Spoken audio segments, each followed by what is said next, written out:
Sometimes the most ordinary person in the most extraordinary moment can alter the course of an entire community's destiny.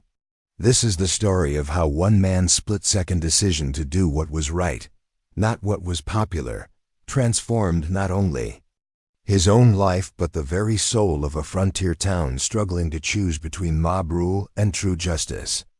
Before we jump back in, tell us where you're tuning in from, and if this story touches you, make sure you're subscribed, because tomorrow, I've saved something extra special for you. The Colorado Territory's sun beat down mercilessly on Cedar Falls Main Street as Jake Morrison guided his freight wagon through the dusty thoroughfare, the wooden wheels creaking under the weight of supplies bound for the general store. At 28, Jake had the weathered hands and steady gaze of a man who had seen too much too young, yet maintained an unwavering sense of what was right and wrong that the war hadn't managed to steal from him. The Purple Heart tucked away in his small room above Murphy's Livery served as a constant reminder of the price he'd paid for his principles. A rebel bullet that had shattered his left leg at Gettysburg and ended his dreams of returning to the family farm in Kansas. The injury had healed poorly, leaving him with a permanent limp that marked him as damaged goods to most respectable families with marriageable daughters.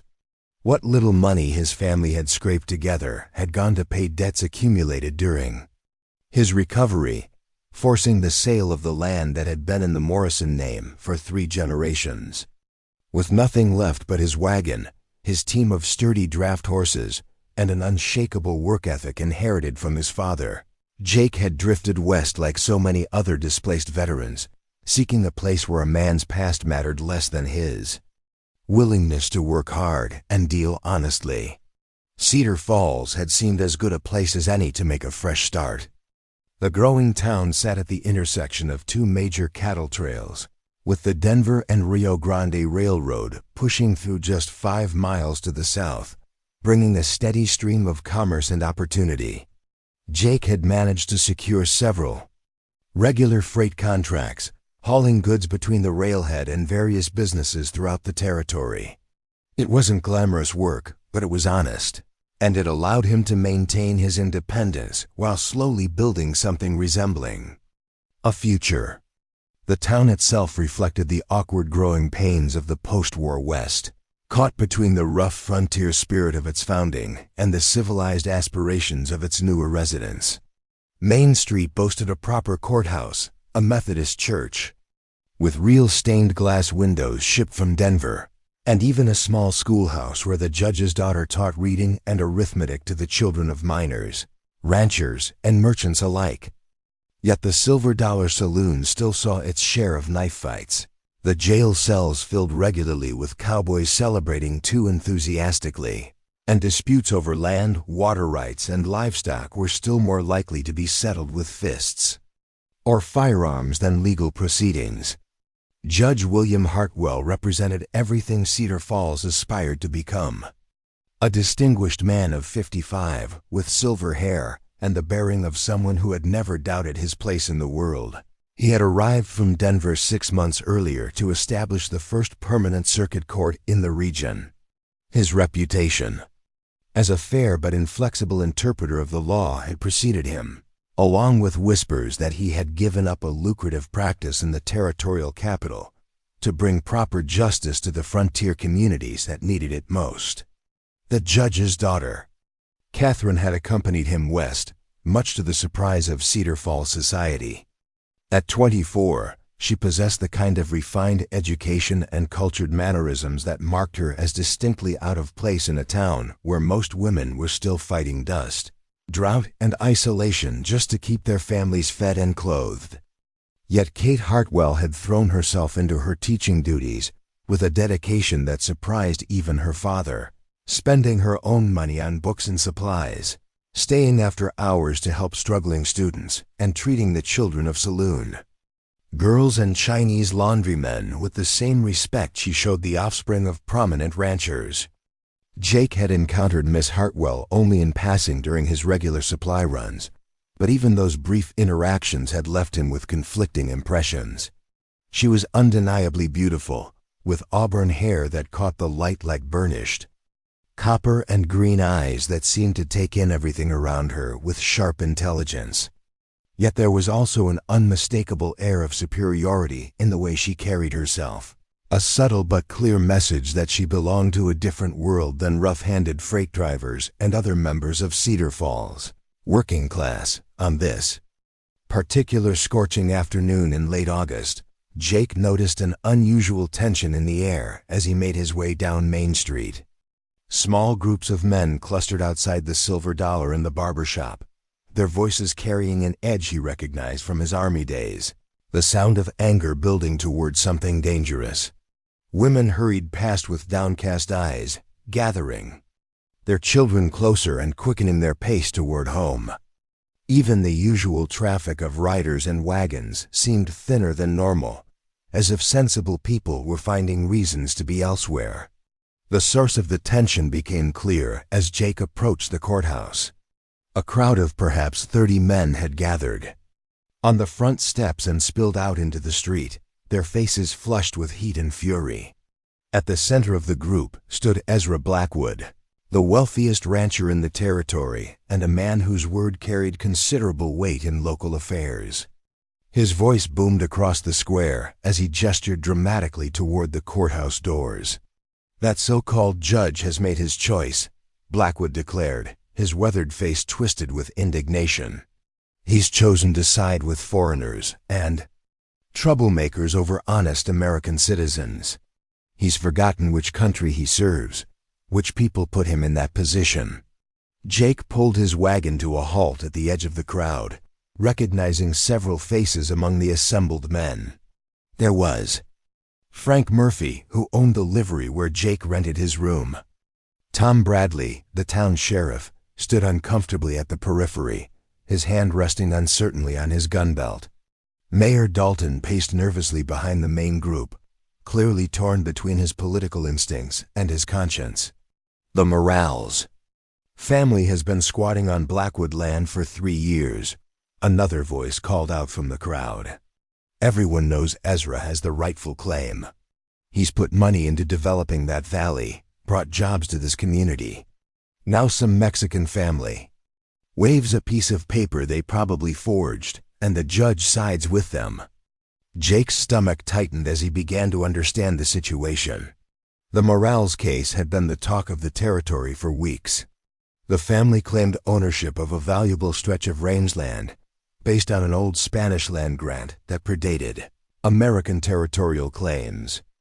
Ezra Blackwood insisted he had purchased the land fair and square from the territorial government and had spent considerable money improving it with fencing, water rights, and grazing infrastructure. When the dispute reached Judge Hartwell's court, legal precedent clearly favored the original Spanish grant, but popular opinion just as clearly supported Blackwood's claim. "The judge has forgotten who he works for," Blackwood continued, his voice rising to carry over the murmur of agreement from the crowd. "He's supposed to represent American interests, American law. Instead, he's handed our land over to people who don't even speak our language, who've never contributed a penny in taxes or supported our community in any way." Jake had been present in the courthouse when Judge Hartwell delivered his ruling 3 days earlier. The decision had been methodical and thorough, based on careful examination of territorial law, federal statutes, and historical precedent. Spanish land grant was legitimate, properly filed, and legally binding regardless of subsequent territorial claims. The judge had shown no emotion as he explained his reasoning, acknowledging the hardship his decision would cause Blackwood while maintaining that courts must follow the law rather than popular sentiment. The crowd's mood was growing uglier by the minute. Preparing and narrating this story took us a lot of time, so if you are enjoying it, subscribe to our channel. It means a lot to us. Now back to the story. Someone had produced a length of rope, and several men were eyeing the large oak tree that stood beside the courthouse steps. Sheriff Bradley looked increasingly uncomfortable, but seemed paralyzed by the realization that he was vastly outnumbered. by men he saw in church every Sunday and whose businesses he depended on for his political survival. "Where is he?" a voice shouted from the back of the crowd. "Where's this judge who thinks he's too good to face the people he's betrayed?" As if summoned by the challenge, the courthouse doors opened and Judge Hartwell stepped out onto the wooden porch. He moved slowly, deliberately, his silver-headed walking stick tapping against the boards as he surveyed the hostile crowd with the same calm expression he might have worn while examining a law book. Behind him, Jake caught a glimpse of Kate Hartwell's face in the doorway, pale but determined as she watched her father face down the mob. "Gentlemen," Judge Hartwell said, his voice carrying clearly across the square, despite speaking in conversational tones, "I understand you have concerns about my recent ruling in the Morales land dispute. I'm happy to discuss the legal principles that guided my decision." The crowd's response was immediate and ugly. Shouts of "traitor" and "corrupt" filled the air, along with more colorful expressions that made Jake wince. Someone threw a clod of dirt that struck the judge's vest, leaving a brown stain across the fine fabric. Judge Hartwell didn't flinch, but Jake could see Kate's hands gripping the doorframe as she fought the urge to rush to her father's defense. "The law is clear on this matter," the judge continued, raising his voice slightly to be heard over the crowd's anger. "Spanish and Mexican land grants that predate American territorial acquisition remain valid under federal statute. My personal feelings about the outcome are irrelevant. Courts exist to interpret and apply the law, not to make popular decisions. We don't care about your fancy legal talk," Blackwood snarled, stepping closer to the porch. "You've stolen my land and handed it over to people who have no right to be here. That makes you no better than a thief, and we all know what happens to thieves in this territory." The crowd pressed closer, and Jake could see Sheriff Bradley backing away toward his office, clearly unwilling to confront the mob alone. Mayor Dalton had disappeared entirely, probably seeking the safety of his store. The men with the rope were moving toward the oak tree, and Jake realized with growing horror that the situation was spiraling toward actual violence. Judge Hartwell stood his ground, but Jake could see the tension in his shoulders, the way his knuckles whitened as he gripped his walking stick. The man had courage, there was no denying that, but courage wouldn't stop 30 angry men armed with rope and righteous fury. The moment that changed everything came when Blackwood stepped onto the courthouse porch and grabbed Judge Hartwell by the arm. "You're coming with us, old man. Time to face some real justice for a change." Jake didn't remember making the decision to act. One moment he was sitting on his wagon watching the scene unfold, and the next he was pushing through the crowd, his war-damaged leg protesting with each step, but carrying him forward nonetheless. The men parted in surprise as the tall freight driver shouldered his way to the front, his sun-weathered face grim with determination. "Let him go, Blackwood," Jake said, his voice cutting through the crowd noise with the authority of a man accustomed to being obeyed under pressure. "Whatever your quarrel with the judge's decision, this isn't the way to handle it." The rancher turned to stare at Jake with undisguised contempt. "This doesn't concern you, Morrison. You're just a wagon driver. Go back to your freight hauling and leave important matters to your betters. Any man who threatens violence against a legally appointed judge makes it my concern," Jake replied, moving to position himself between Blackwood and Judge Hartwell.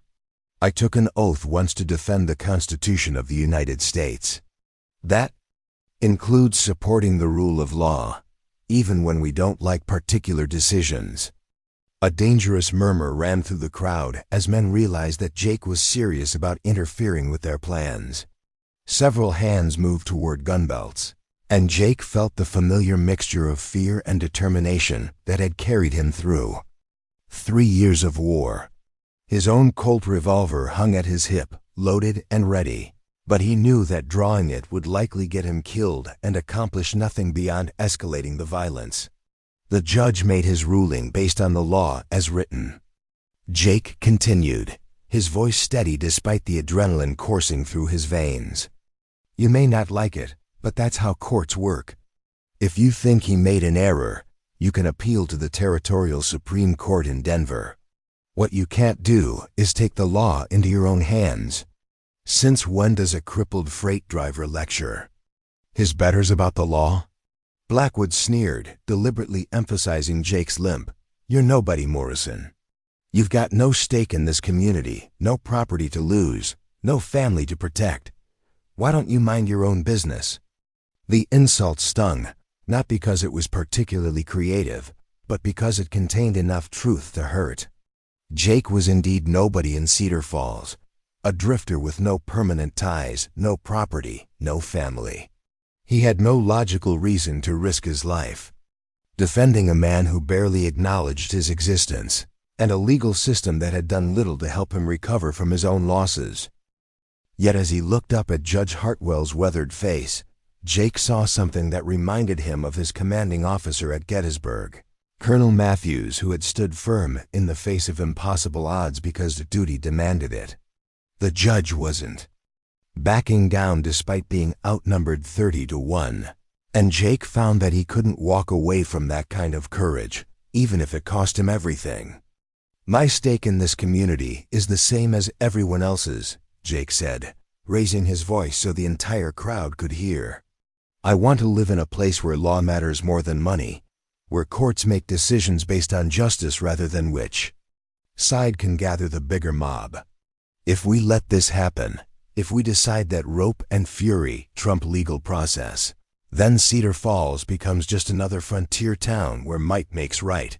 Behind him, Jake heard Judge Hartwell's quiet voice. "Mr. Morrison, I appreciate your intervention, but you needn't risk yourself on my account. These men have legitimate grievances, even if their methods are questionable."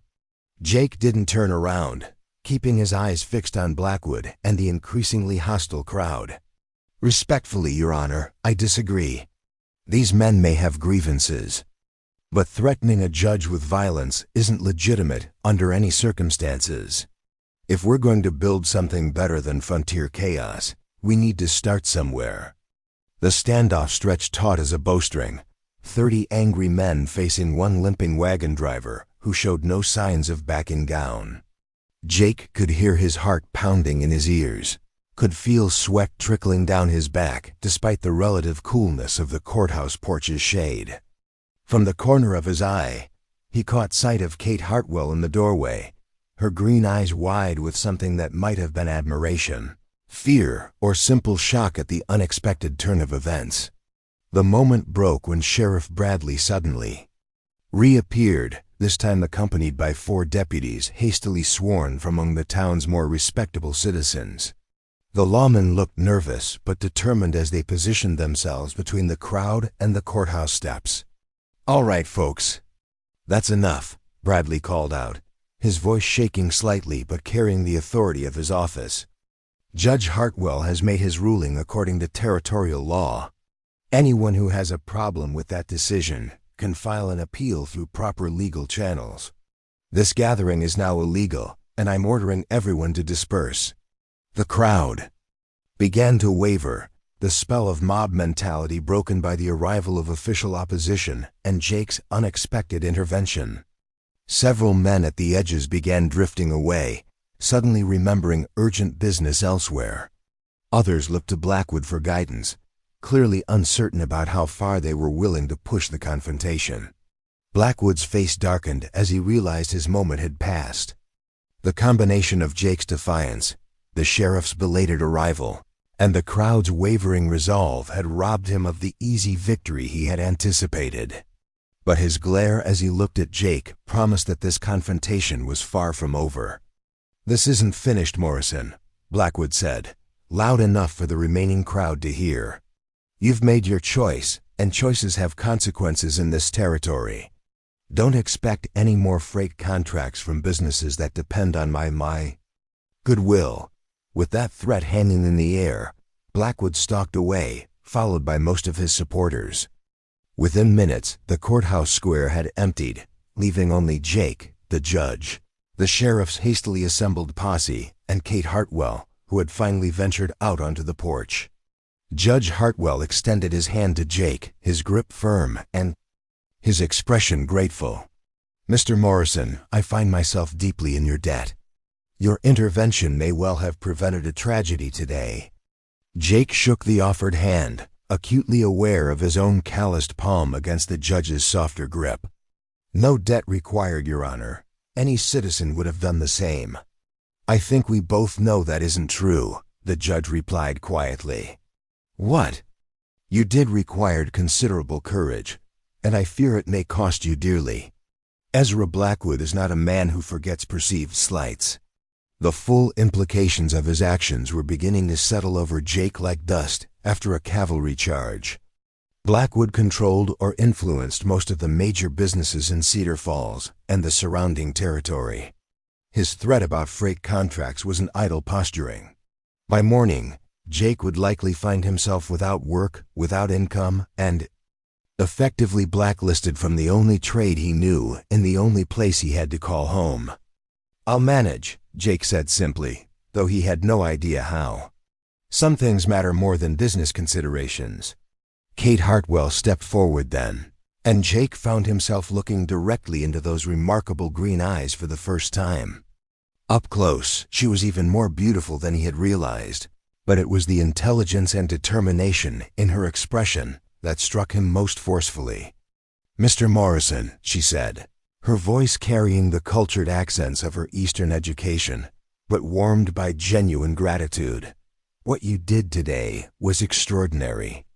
I've never seen anyone stand up to a mob like that, especially not to protect a stranger." Jake felt heat rise in his cheeks, unused to praise from someone of Kate's evident refinement.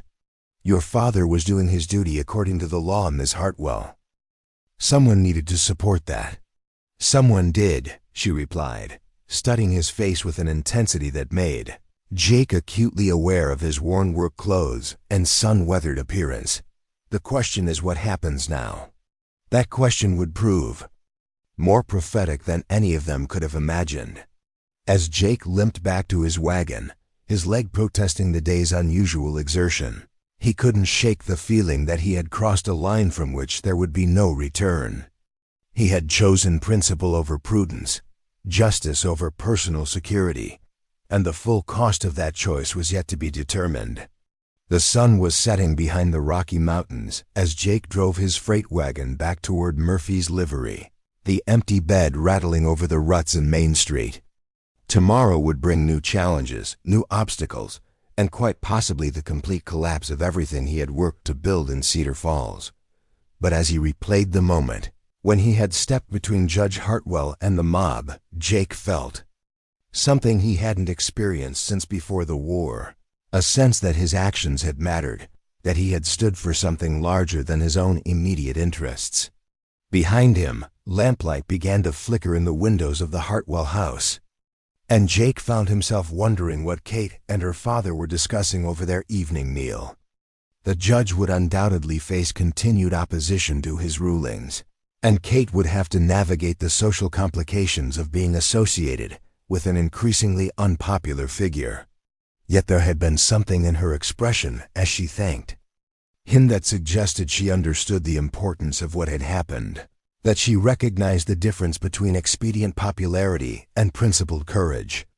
As Jake unhitched his horses and settled them for the night, he couldn't know that this day's events had set in motion a chain of consequences that would transform not only his own life, but the entire character of Cedar Falls.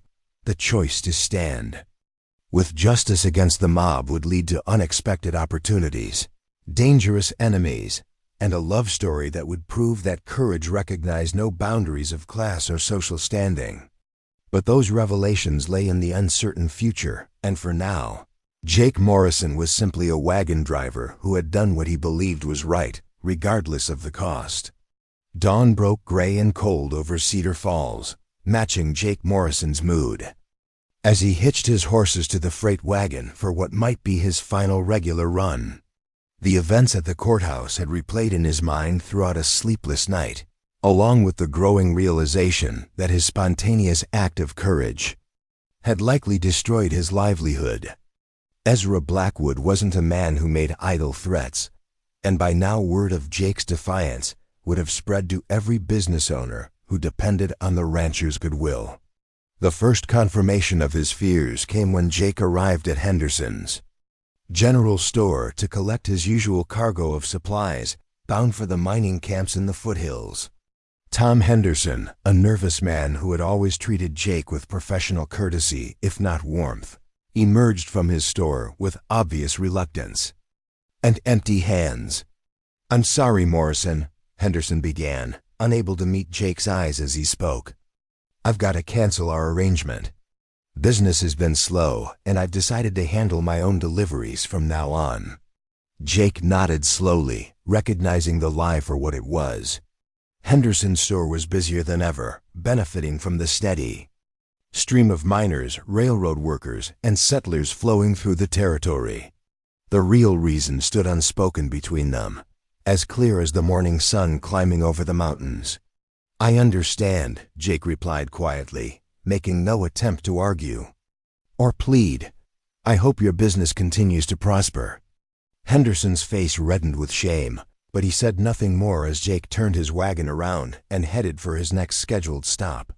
The scene repeated itself 3 more times over the next 2 hours, each cancellation delivered with varying degrees of embarrassment, but identical finality. By 10 o'clock, Jake found himself sitting on his wagon in the middle of Main Street, unemployed and facing the prospect of leaving Cedar Falls with barely enough money to reach the next town. The sound of hammering drew his attention to the blacksmith shop at the end of the street, where Samuel Cooper worked at his forge with the steady rhythm that had made him prosperous despite his humble origins.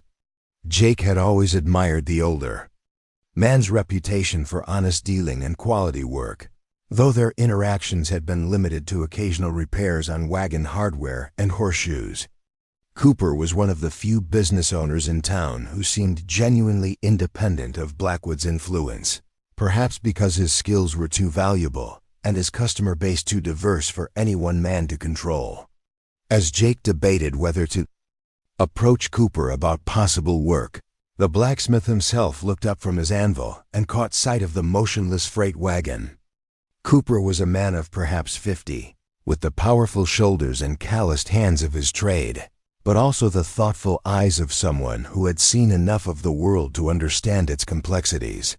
He set down his hammer and walked over to where Jake sat, wiping his hands on a leather apron darkened by years of use. "Rough morning?" Cooper asked, his voice carrying the slight accent that marked him as a German immigrant who had learned English as a second language. "Nothing I didn't expect," Jake replied, though the admission cost him something.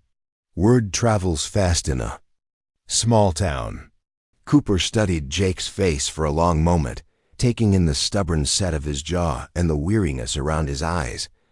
"I was in the crowd yesterday," he said finally. "Stayed toward the back, didn't say much, but I saw what happened. Took considerable courage to stand up to Blackwood like that." Jake shifted uncomfortably on the wagon seat, unused to praise and uncertain how to respond. The judge was doing his job according to the law. Someone had to support that. Someone did, Cooper agreed, echoing Kate Hartwell's words from the previous day. "Question is, what happens to that someone now that he's made enemies of powerful men?" The directness of the question caught Jake off guard. Most people in Cedar Falls preferred to dance around difficult topics, leaving important things unsaid, rather than risk uncomfortable conversations. Cooper's willingness to address the situation head-on reminded Jake of his Army days, when survival often depended on honest communication between men who trusted each other. "I suppose I'll find out," Jake said. "Might be time to move on anyway. There are other towns, other opportunities." Cooper shook his head firmly. "Running away won't solve anything. Men like Blackwood count on people being too afraid or too discouraged to stand up to them. You start running now, you'll be running for the rest of your life." "Easy enough to say," Jake replied with more bitterness than he intended. "Harder to do when you've got no work, no prospects, and no friends in high places. Who says you don't have friends? Cooper asked, surprising Jake with the question. You think I'm the only man in this territory who respects what you did? Yesterday? There are plenty of us who've been waiting for someone with the backbone to challenge Blackwood's hold on this town. Jake studied the blacksmith's weathered face, searching for signs of false comfort or empty encouragement. Instead, he saw the steady gaze of a man who meant what he said and had the experience to back up his words. What are you suggesting? Jake asked carefully. I'm suggesting that maybe it's time for Cedar Falls to have some competition for Ezra Blackwood's business empire.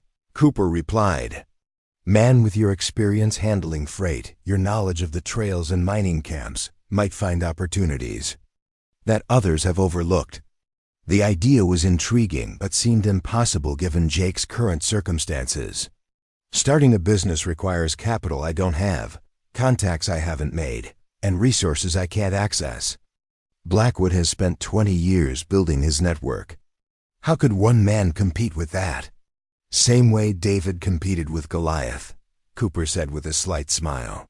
By being smarter, faster, and more determined than the giant. Blackwood's gotten comfortable, maybe a little lazy. He takes his customers for granted, charges what he wants, delivers when it's convenient for him. Leaves room for someone willing to work harder and treat people better. Jake felt a stirring of something he hadn't experienced in years. The excitement of a new challenge, the possibility of building something meaningful with his own hands and sweat. Yet practical concerns quickly tempered his enthusiasm. Even if that's true, I'd still need startup money, equipment, storage space. My wagon and horses are valuable, but they're also my only assets. If I risk them on a new venture and fail, I'll have nothing left. Cooper nodded thoughtfully, understanding the dilemma. What if you didn't have to risk everything at once? What if someone was willing to partner with you, provide some of the resources you'd need in exchange for a share of the profits? The offer hung in the air between them, more generous than Jake had any right to expect from a man he barely knew. Yet Cooper's expression suggested he was entirely serious about the proposition. Why would you do that? Jake asked. You don't know me well enough to trust me with your money, and this business plan could fail spectacularly. I know enough, Cooper replied firmly. I know you stood up for what was right when it would have been easier to look the other way. I know you served your country honorably and bear the scars to prove it. I know you've worked hard and dealt. Honestly, since you came to Cedar Falls, never cheating customers or shortchanging suppliers. That tells me more about your character than a dozen letters of recommendation. Jake felt his throat tighten with unexpected emotion. It had been so. Long since anyone had spoken of him in such terms, had seen potential rather than limitations, possibility rather than problems. The war and its aftermath had left him feeling damaged and diminished, useful only for simple manual labor that required no trust or responsibility. I appreciate the confidence, Jake said when he found his voice. But I have to ask what you'd gain from such an arrangement.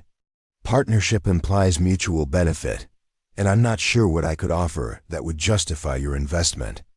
Cooper's smile broadened, revealing the gap between his front teeth that gave his face a boyish quality despite his years. You'd offer something I can't provide myself, the energy and mobility of a younger man who knows the territory and understands the freight business. I've got the capital and the reputation, but I'm tied to my forge and my regular customers. Together, we might accomplish what neither of us could manage alone. The logic was sound, but Jake still struggled to believe that such an opportunity had materialized just when he needed it most. Life had taught him to be suspicious of gifts that seemed too good to be true, to look for hidden costs and unspoken obligations. What exactly are you proposing? Jake asked, determined to understand the full scope of Cooper's offer before making any commitments. I'm proposing we start a freight and supply company that serves the smaller mining operations and remote ranches that Blackwood's outfit ignores or overcharges, Cooper explained. There are dozens of claims up in the mountains that need regular deliveries of equipment, food, and other supplies. Most of them have to make do with irregular service or pay premium prices for emergency runs. Jake nodded, recognizing the truth of Cooper's observation. During his regular routes, he had encountered numerous small operations that struggled with supply problems, forced to either travel long distances themselves or pay inflated prices for infrequent deliveries. The profit margins might be smaller per delivery, Cooper continued, but the volume could be much higher if we provided reliable, reasonably priced service. Plus, we'd be building relationships with people who appreciate good treatment instead of taking it for granted. You've obviously thought this through, Jake observed. But starting a competing freight business is sure to provoke a strong response from Blackwood. He won't just stand by and watch customers defect to a new company. No, he won't, Cooper agreed. Which is why we'd need to be very careful about how we proceed. Start small, prove our reliability with a few customers, build gradually rather than trying to challenge him directly from the beginning. The strategy made sense, though Jake could see numerous potential pitfalls. Blackwood had resources and connections that could make life difficult for competitors, from undercutting prices to pressuring suppliers and customers. Yet the basic concept was sound, and the alternative was leaving Cedar Falls with his tail between his legs. I'd need time to consider this properly, Jake said finally. It's a generous offer, but also a significant decision that could affect both our futures. Of course, Cooper replied. Take whatever time you need. But while you're thinking, maybe you'd be willing to help me with a project that could benefit us both. Jake's curiosity stirred. What kind of project? I've got a contract to deliver some specialized mining equipment to 3 claims up in Rabbit Creek Canyon. Heavy stuff that requires careful handling and a skilled teamster. The man who usually handles my difficult deliveries broke his leg last week and won't be able to work for at least a month. The offer was clearly a trial run, a chance for both men to evaluate whether they could work together successfully. Jake appreciated Cooper's subtle approach, providing an opportunity to test the partnership concept without requiring immediate commitments from either party. What's the timeline? Jake asked. Equipment needs to be delivered within the next week. It's a challenging route, steep mountain roads and creek crossings, but nothing you haven't handled before. Pay would be $50 plus expenses, which should cover your immediate needs while you decide about the partnership. $50 was more than Jake typically earned in a month of regular freight hauling, generous enough to suggest that Cooper was serious about investing in their potential relationship. More importantly, the work would demonstrate Jake's capabilities while giving him time to evaluate the blacksmith's character and business acumen. I accept, Jake said, extending his hand to seal the agreement. When do we start? Tomorrow morning, Cooper replied, gripping Jake's hand firmly. Equipment's already loaded on a heavy wagon in my storage shed. I'll provide detailed maps and instructions for the deliveries, plus letters of introduction to the mine supervisors. As they shook hands, Jake felt some of the tension that had been building since yesterday's confrontation begin to ease. The immediate crisis of unemployment had been resolved, at least temporarily, and the possibility of a genuine business partnership offered hope for a more permanent solution to his problems. There is one more thing you should know, Cooper added as they released their handshake. Judge Hartwell stopped by my shop this morning, asking questions about your background and reputation. Seemed very interested in your military service and your conduct since arriving in Cedar Falls. Jake felt a flutter of unease. What kind of questions? The kind a man asks when he's considering whether to trust someone with something important. Cooper replied cryptically. The judge seemed satisfied with my answers, but he mentioned that he might want to speak with you personally when you return from the mountain deliveries. The implication was intriguing but mysterious. Jake couldn't imagine what business Judge Hartwell might have with a freight driver, beyond perhaps expressing gratitude for the previous day's intervention. Yet Cooper's tone suggested something more significant than a simple thank you. Did he say what he wanted to discuss? No, but he did mention that the territorial government is planning some changes that might create opportunities for reliable men with military backgrounds. Wouldn't elaborate beyond that, but he seemed to think you might be interested in such opportunities. Jake filed the information away for future consideration, though his immediate focus remained on the mountain deliveries and the potential partnership with Cooper. Whatever Judge Hartwell had in mind could wait until he had stabilized his own situation and proven his worth as a business partner.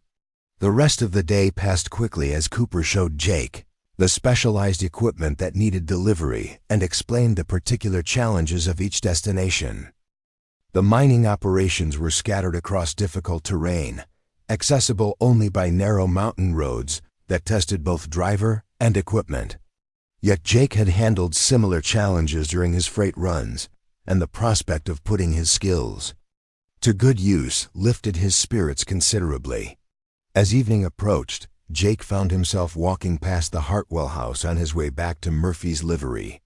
Warm light glowed in the windows, and through the lace curtains he caught a glimpse of Kate Hartwell moving about what appeared to be the kitchen, her auburn hair catching the lamplight as she prepared the evening meal. The sight stirred feelings he had tried to suppress, reminders of the domestic life he had once imagined for himself before the war changed everything. The front door opened as he passed, and Judge Hartwell emerged onto the porch, apparently having noticed Jake's presence. From inside the house, the older man wore a simple vest and shirt sleeves, his formal courtroom attire replaced by the comfortable clothing of a man relaxing at home. "Mr. Morrison," the judge called out, "might I have a word with you?" Jake approached the porch somewhat reluctantly, uncertain what the judge might want to discuss and conscious of his own work-stained clothing and weathered appearance. The contrast between his rough frontier garb and the judge's cultured refinement seemed particularly stark in the domestic setting. "Good evening, Your Honor," Jake said, removing his hat as he stopped at the foot of the porch steps. "I hope I'm not intruding." "Not at all," Judge Hartwell replied warmly. "I was hoping to have the opportunity to speak with you privately. Please, come up and sit for a moment." Jake climbed the steps and settled into one of the wooden chairs that flanked the porch, noting the comfortable quality of the furniture and the careful maintenance of the house and grounds. Everything about the Hartwell residence spoke of stability, prosperity, and established social position, things that seemed impossibly distant from Jake's own circumstances. "I understand from Samuel Cooper that you've experienced some business difficulties as a result of yesterday's events," the judge began, his tone carefully neutral. Jake felt heat rise in his cheeks, embarrassed to have his problems discussed by others, even with sympathetic intentions. "Nothing I didn't expect, Your Honor. Actions have consequences, and I knew what mine were likely to be." "Indeed they do," Judge Hartwell agreed. "But sometimes those consequences include opportunities that weren't previously available. I've been making some inquiries about your background, Mr. Morrison. Your military service was exemplary, I'm told, and your conduct since arriving in Cedar Falls has been consistently honorable." Jake shifted uncomfortably, unsure where the conversation was heading. "I try to do honest work and deal fairly with people. Nothing more complicated than that." "Nothing more complicated, perhaps, but increasingly rare in my experience," the judge replied. "Which brings me to why I wanted to speak with you. The territorial government is implementing new law enforcement initiatives designed to bring order to communities like Cedar Falls. They're looking for men with military backgrounds and proven integrity to serve as federal marshals in areas where local law enforcement may be insufficient." The revelation caught Jake completely off guard. He had expected gratitude, perhaps advice about dealing with Blackwood's hostility, but certainly not an offer of federal employment. The idea of wearing a badge again, of having official authority to uphold the law, stirred memories of his army, days and the sense of purpose that had sustained him through the war. "I'm not sure I understand," Jake said carefully. "Are you offering me a position as a federal marshal?" "I'm suggesting that you might be an excellent candidate for such." "A position," Judge Hartwell corrected. "The appointment would come from the Territorial Marshal's office in Denver, based on my recommendation and that of other officials who have observed your character.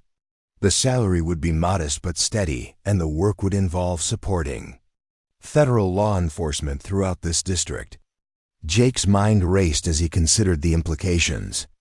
A federal marshal's badge would provide protection from Blackwood's economic pressure, while giving him legitimate authority to continue standing up for justice and the rule of law. Yet it would also make him a target for every outlaw, corrupt, official, and lawless element in the territory. "It's an honor to be considered," Jake said finally. "But I have to ask why you would recommend someone you barely know for such a responsible position." "Because yesterday you demonstrated the most important qualification for law enforcement work," Judge Hartwell replied. "You stood up for what was right despite personal cost, without expectation of reward or recognition. That kind of integrity can't be taught or faked, Mr. Morrison.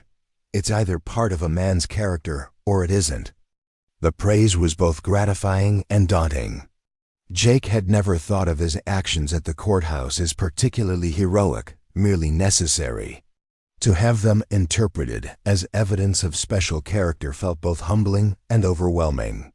"I appreciate your confidence, Your Honor, but I should mention that I've already committed to some freight work for Mr. Cooper. I wouldn't want to abandon that obligation if I were to accept a federal position." Judge Hartwell smiled, the first genuinely warm expression Jake had seen from him. "Samuel Cooper is an old friend, Mr. Morrison. We've already discussed the possibility of your federal appointment, and he's entirely supportive. In fact, having a business partnership with someone of Cooper's reputation would be an asset in law enforcement work, providing you with additional connections and local knowledge." Jake realized that the two men had been planning this conversation, perhaps since the morning when Cooper had made his partnership offer. The coordination suggested that his actions at the courthouse had impressed more people than he had realized, creating opportunities he never could have anticipated. "When would you need an answer?" Jake asked. "Take whatever time you need to. Consider the offer properly," Judge Hartwell replied. "The Territorial Marshal's office moves slowly, so we have several weeks before any formal application would need to be submitted. Complete your business with Cooper, evaluate whether law enforcement work appeals to you, and let me know your decision." As if summoned by their conversation, Kate Hartwell appeared in the doorway, carrying a tray with coffee and what appeared to be fresh-baked cookies. She had changed from her daytime dress into a simple green frock that complemented her eyes, and Jake found himself staring before catching himself and looking away in embarrassment. "I thought you gentlemen might enjoy some refreshment," Kate said, setting the tray on a small table between their chairs. "It's a pleasant evening for porch conversation." "Thank you, my dear," Judge Hartwell said, accepting a cup of coffee gratefully. "Mr. Morrison and I were just discussing some potential changes in his circumstances." Kate's gaze moved to Jake with obvious interest. "Oh, I hope they're positive changes. Yesterday's events were quite dramatic, and I've been wondering about the aftermath." Jake accepted his coffee cup with murmured thanks, acutely aware of Kate's proximity as she served him.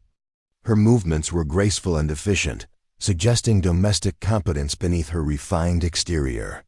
When their fingers briefly touched as she handed him the cup, Jake felt a jolt of electricity that had nothing to do with the evening's conversation about federal appointments. "Mr. Morrison is considering a career in law enforcement," Judge Hartwell explained. "The territorial government is always seeking qualified men to serve as federal marshals." Kate's eyebrows rose in surprise, but also what might have been approval. "How exciting! Though I imagine it would be dangerous work, particularly in a territory where law and order are still being established. All worthwhile work involves some degree of risk, Jake replied, finding his voice despite his awareness of Kate's continued attention. The question is whether the cause justifies the danger. And do you believe it does?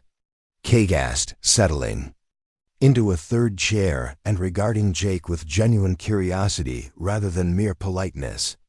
Jake considered the question carefully, aware that his answer mattered to both father and daughter for reasons he didn't entirely understand.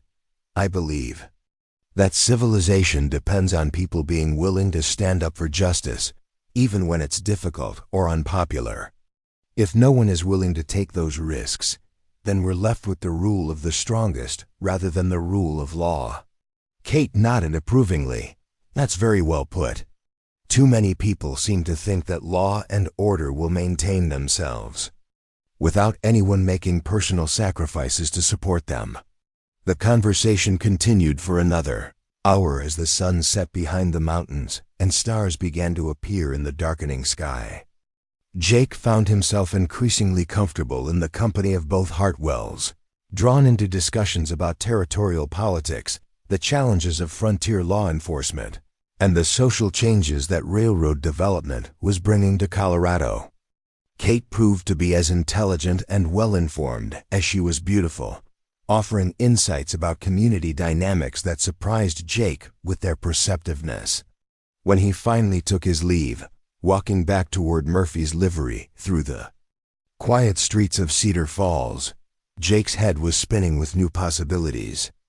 The disastrous morning had somehow transformed into an evening filled with opportunity and promise. Cooper's partnership offer provided immediate security and long-term business potential. Judge Hartwell's recommendation could lead to federal employment with genuine authority and purpose. And Kate's obvious interest and approval suggested that his social standing in Cedar Falls might not be as hopeless as he had assumed. Yet beneath the excitement lay a realistic awareness of the challenges ahead. Blackwood's hostility wouldn't disappear simply because Jake had found new allies and opportunities. If anything, the ranchers' opposition might intensify as Jake's prospects improved, leading to more serious confrontations than a simple economic boycott. The road ahead promised to be complex and potentially dangerous, requiring all of Jake's courage and determination to navigate successfully. As he climbed the narrow stairs to his small room above the livery, Jake reflected on the strange turns his life had taken since arriving in Cedar Falls. What had begun as a simple search for honest work had evolved into something far more significant. A chance to build not just a career, but a genuine place in a community that was struggling to define its own character. The next few weeks would determine whether he had the wisdom and strength to seize these unexpected opportunities, or whether he would let fear and self-doubt rob him of his chance at a better future. Outside his window, the lights of Cedar Falls twinkled like earthbound stars, each one representing a family, a business, a dream someone was trying to build in the challenging landscape of the American frontier. Tomorrow would bring new challenges and new choices, but tonight Jake allowed himself to believe that his best days might still lie ahead, waiting to be claimed by a man brave enough to reach for them. The mountain trail to Rabbit Creek Canyon tested every skill Jake had acquired during his years of freight hauling. The heavily loaded wagon groaned and creaked as it navigated switchbacks carved into granite cliffs, while his team of draft horses strained against their harnesses with each steep ascent. 3 days into the delivery run, Jake had successfully reached the first 2 mining claims, delivering specialized equipment that would keep the operations running through the harsh mountain winter ahead. The miners had received him with the rough hospitality characteristic of men who spent months isolated from civilization. They appreciated his careful handling of their expensive machinery and his willingness to make the treacherous journey that other teamsters avoided. Word of his competence and reliability was already spreading through the network of mountain camps, creating the foundation for the freight business he and Cooper were planning. As Jake guided his wagon along the narrow shelf road that led to the final delivery site, he reflected on how much his circumstances had changed in just 1 week. The partnership with Cooper was proving even more promising than anticipated, with several mining supervisors already inquiring about regular supply runs. Judge Hartwell's federal marshal appointment remained under consideration, representing a path toward official authority and community respect that Jake had never imagined possible. Most significantly, his evening conversations with Kate Hartwell had evolved from formal politeness to genuine intellectual companionship. She had begun joining him and her father on the porch most evenings when he returned from his daily work, offering insights about territorial politics and social dynamics that revealed a mind as sharp as any he had encountered. Her obvious interest in his plans and progress suggested that she saw him as something more than a rough-edged freight driver, though Jake remained uncertain about the true nature of her feelings. The sound of gunfire from somewhere ahead brought Jake back to immediate concerns. Single shots echoed off the canyon walls, followed by the crack of rifles fired in rapid succession. The noise came from the direction of the Whitmore claim, his final destination, where he was scheduled to deliver a steam-powered ore processor that represented months of savings for the small mining operation. Jake's military instincts took over as he guided his horses off the main trail and into a grove of aspen trees that provided cover while allowing him to observe the mining camp below. Through the golden leaves, he could see armed riders circling the modest collection of buildings that comprised the Whitmore operation. The miners had taken defensive positions behind overturned equipment and rock piles, returning fire sporadically, but clearly outgunned by their attackers. The scene was unfortunately familiar to anyone who had spent time in Colorado's mining districts. Claim jumpers, road agents, and other criminal elements regularly preyed on isolated operations, stealing gold, equipment, and supplies while terrorizing the hard-working men who had invested everything in their mountain dreams. Local law enforcement was virtually non-existent in the remote areas, leaving miners to defend themselves as best they could against organized criminal gangs. Jake counted at least 8 attackers, all mounted and armed with repeating rifles that gave them a significant advantage over the miners' older weapons. The outlaws moved with the confidence of experienced fighters, coordinating their attack to prevent the defenders from concentrating their fire effectively. It was only a matter of time before they overwhelmed the outnumbered miners and seized control of the claim. The sensible course would be to retreat to a safe distance and wait for the attack to conclude before approaching the camp. Jake had no official authority to intervene in criminal activity, and his single rifle would make little difference against 8 determined outlaws. His primary responsibility was to Cooper and their business partnership, which required completing the delivery safely rather than engaging in heroic gestures that could get him killed. Yet as Jake watched the desperate defense being mounted by men he had met during previous deliveries, he found himself unable to simply observe from safety. Tom Whitmore was a decent man trying to build something worthwhile with his own sweat and determination.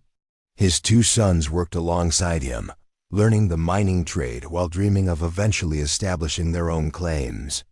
The 3 Mexican workers who had joined the operation were hard-working men sending money back to families in distant villages. None of them deserved to be murdered or robbed by criminals who contributed nothing to the territory's development. Jake's decision crystallized as he watched one of the outlaws ride closer to the main building where the Whitmores had taken cover. The military tactics that had kept him alive through 3 years of war suggested a plan that might even the odds. Without requiring him to face all 8 attackers simultaneously, moving carefully to avoid detection, Jake worked his way through the trees to a position above and behind the outlaw camp. His war-damaged leg protested the rough terrain, but adrenaline masked the pain as he focused on the tactical situation.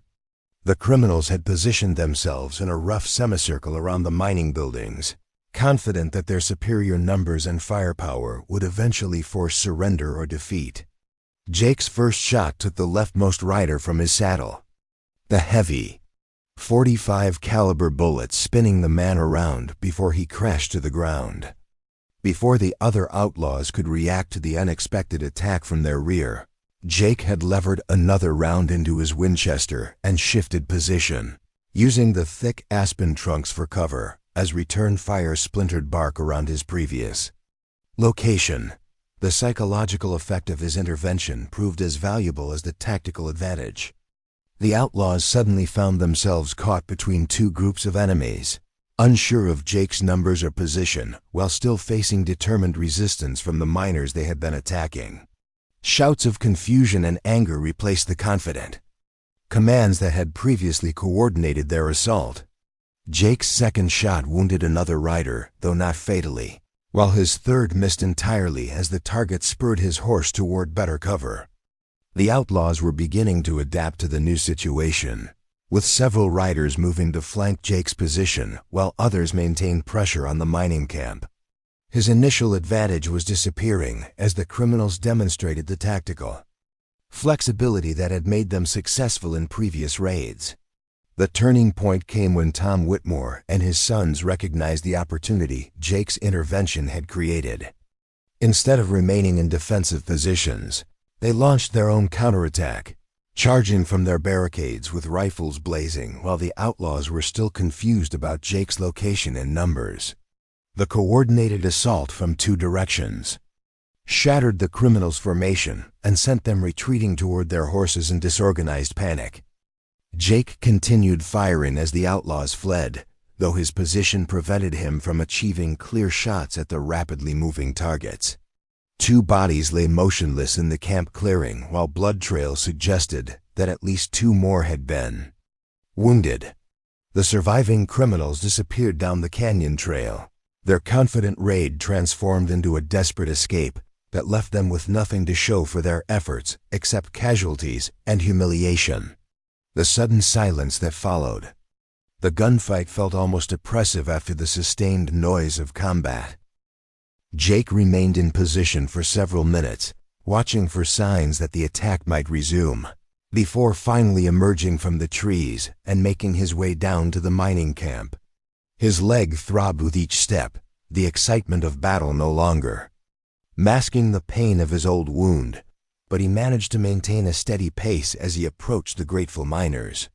Tom Whitmore met him halfway, his weathered face split by a grin that revealed several missing teeth.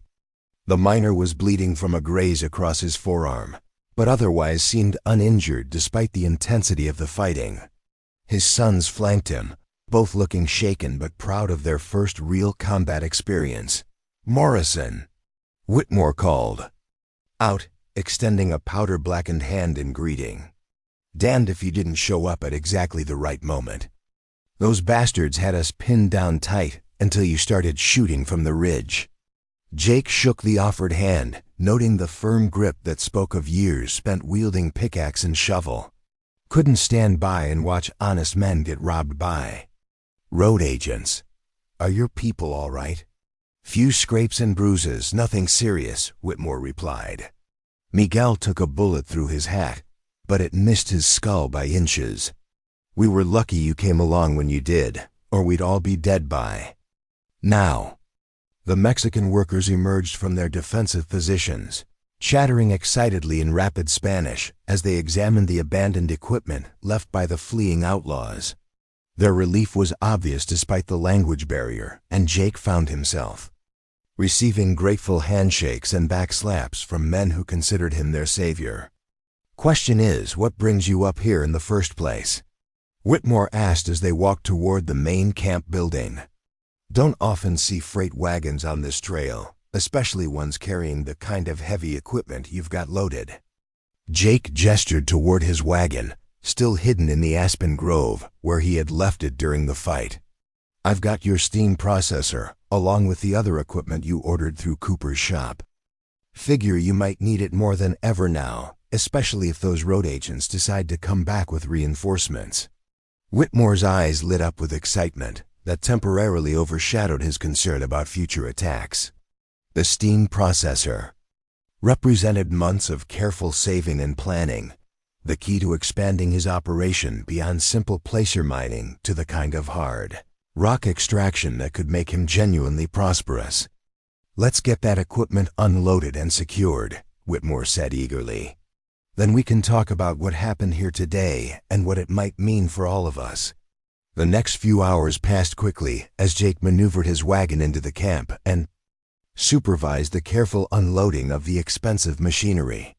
The steam processor was particularly challenging, requiring the combined efforts of all 6 men to position it properly near the mining operation's main shaft.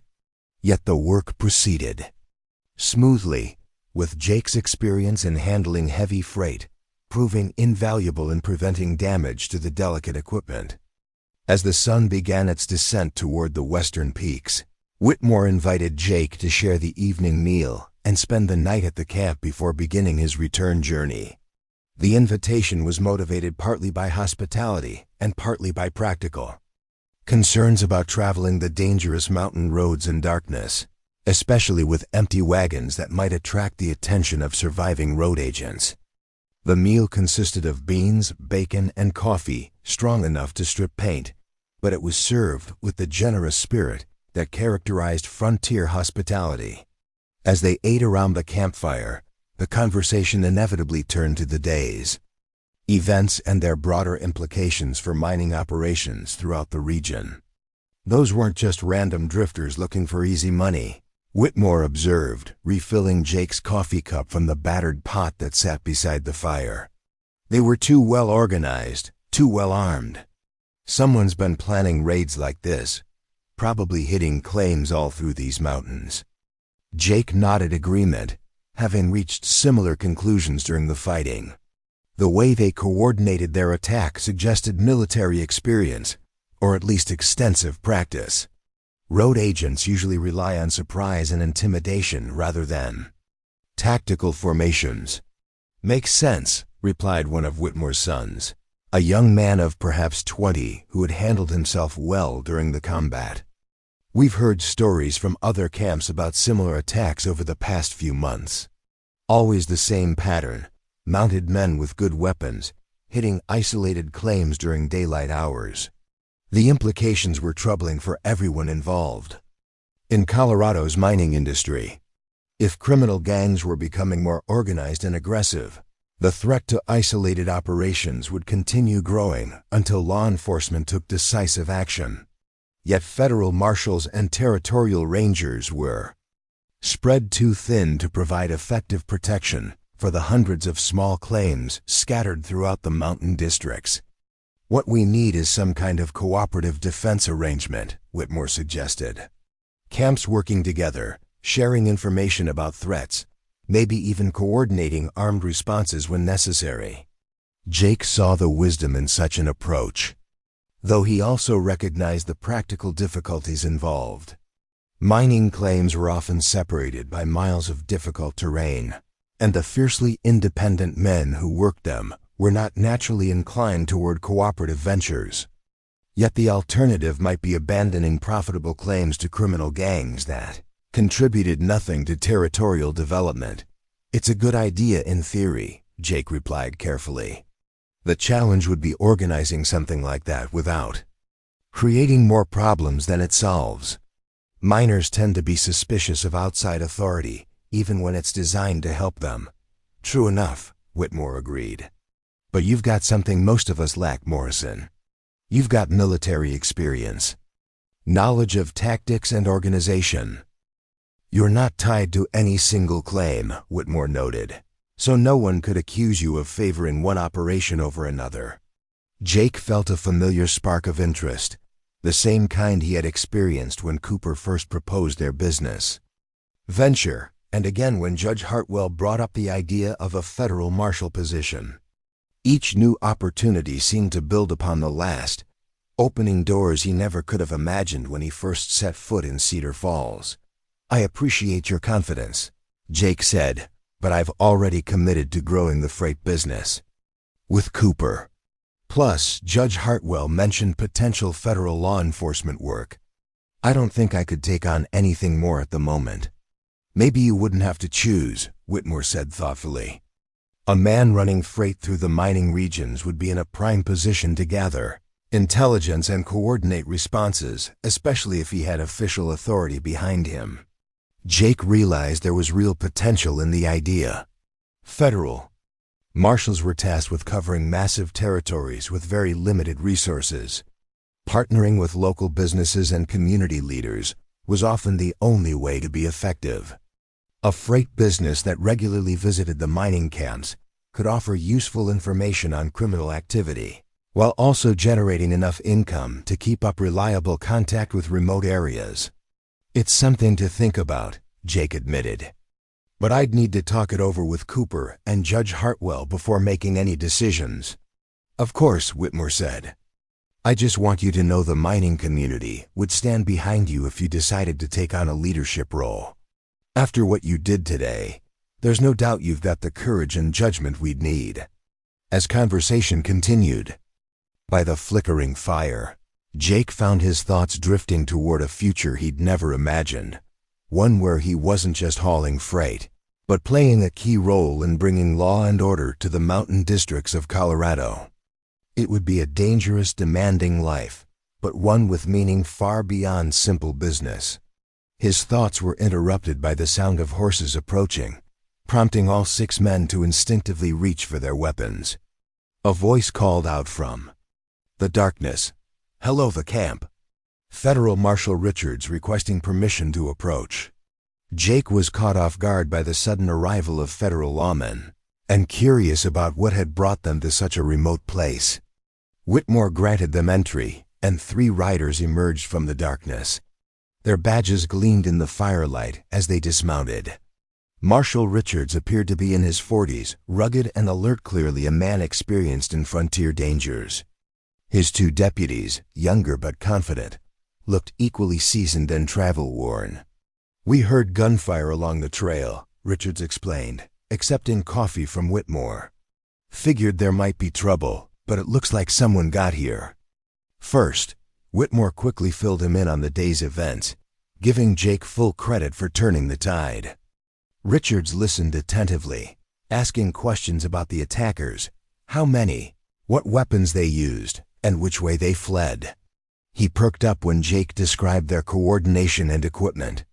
Sounds like the same gang that hit the Morrison Creek camp last week, Richards said. They're getting bold, attacking in broad daylight. We've been tracking them for 2 months, but they keep slipping away. Jake saw a chance to pitch Whitmore's earlier idea. If the mining camps were sharing intel on suspicious activity, you might get better insight into their movements and plans. Richard studied him closely. You sound like someone who's thought a lot about law enforcement. Military background? Union Army 3 years, Jake answered. Now I'm running freight between Cedar Falls and the mining camps. Jake Morrison, Richards repeated, recognition setting in. Judge Hartwell mentioned you. Said you might be interested in federal work. Jake was surprised to learn his reputation had spread even this far. Clearly, Judge Hartwell's influence ran deeper than he'd realized.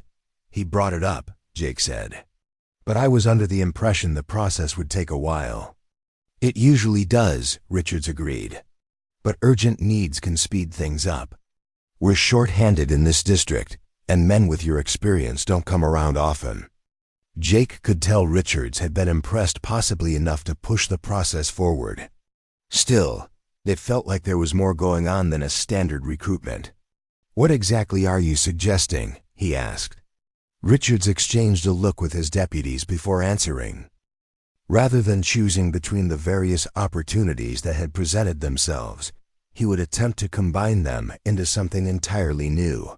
A comprehensive approach to establishing law and order throughout Colorado's mining districts. That utilized business connections, federal authority, and community partnerships simultaneously. The plan was ambitious to the point of recklessness, requiring him to balance competing loyalties while building institutions that had never existed in the territory. Cooper was waiting at his blacksmith shop when Jake's wagon rumbled down Main Street, the older man's weathered face lighting with genuine pleasure at seeing his partner. returned safely from the dangerous mountain journey. The successful completion of the equipment deliveries had validated Cooper's confidence in Jake's abilities while generating enough profit to fund the next phase of their business expansion. "Any problems with the deliveries?" Cooper asked as he helped Jake unhitch the tired horses from their traces. "Nothing we couldn't handle," Jake replied, briefly describing the outlaw attack and his intervention at the Whitmore claim. Cooper listened with the focused attention of a man who understood that frontier business ventures often required more than simple commercial skills. "Marshal Richards offered you an emergency commission, you said." Cooper's tone was carefully neutral, though Jake detected underlying concern about the implications for their partnership. "He did," Jake confirmed. "Which brings me to something I'd like to discuss with you, if you're willing to consider an unusual proposition." Cooper's eyebrows rose with interest rather than apprehension, suggesting an openness to creative solutions that Jake found encouraging. "I'm listening." "What if our freight business could serve as cover for federal law enforcement activities while generating the revenue and community connections necessary to establish genuine security throughout the mining districts?" Jake outlined his vision of combining commercial operations with coordinated defense efforts, using regular supply runs to gather intelligence about criminal activity while building the trust necessary for effective law enforcement cooperation. Cooper stroked his graying beard thoughtfully as he considered the proposal. "Ambitious plan," he observed finally. "Also dangerous as hell, which I suppose is why the marshal thinks you're the right man for it." "The dangers are real, Jake."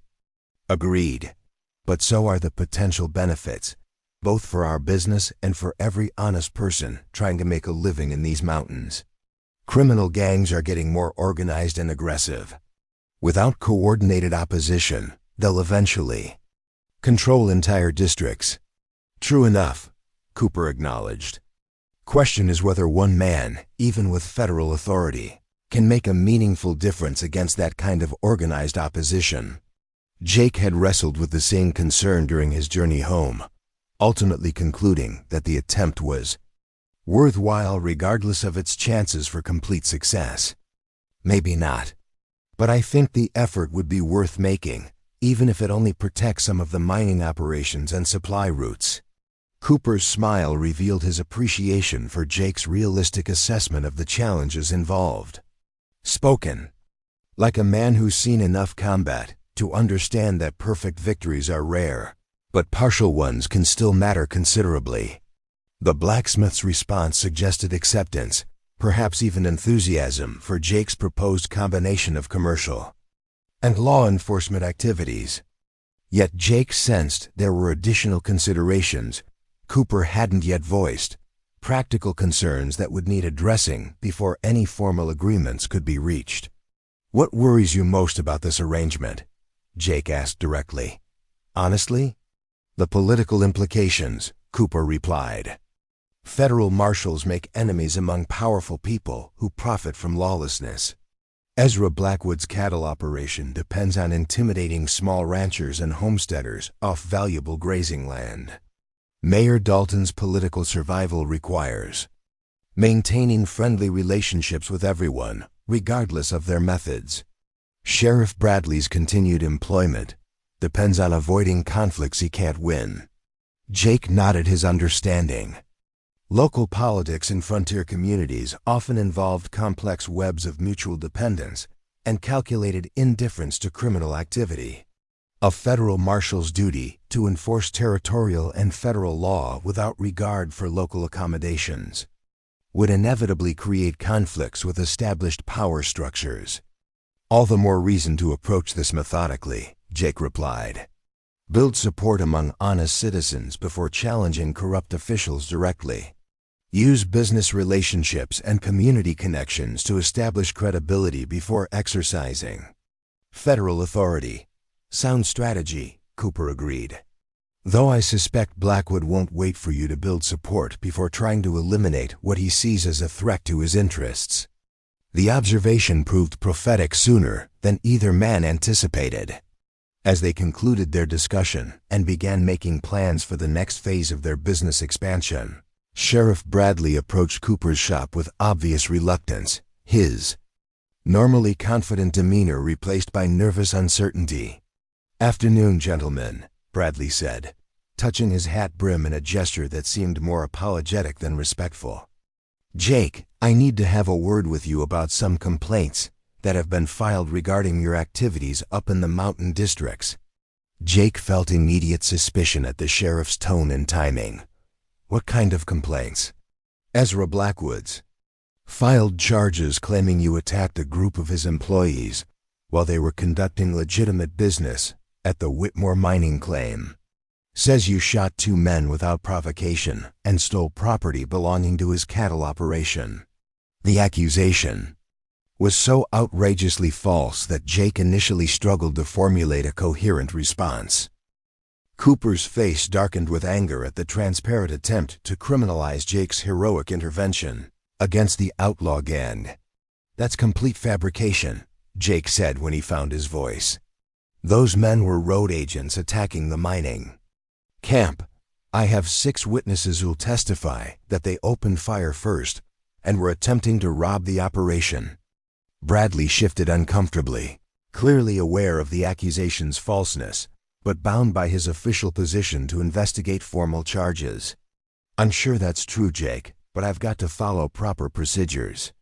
Blackwood's demanding I bring you in for questioning about the shooting." "On whose authority?" Cooper demanded, his voice carrying the edge of barely controlled fury.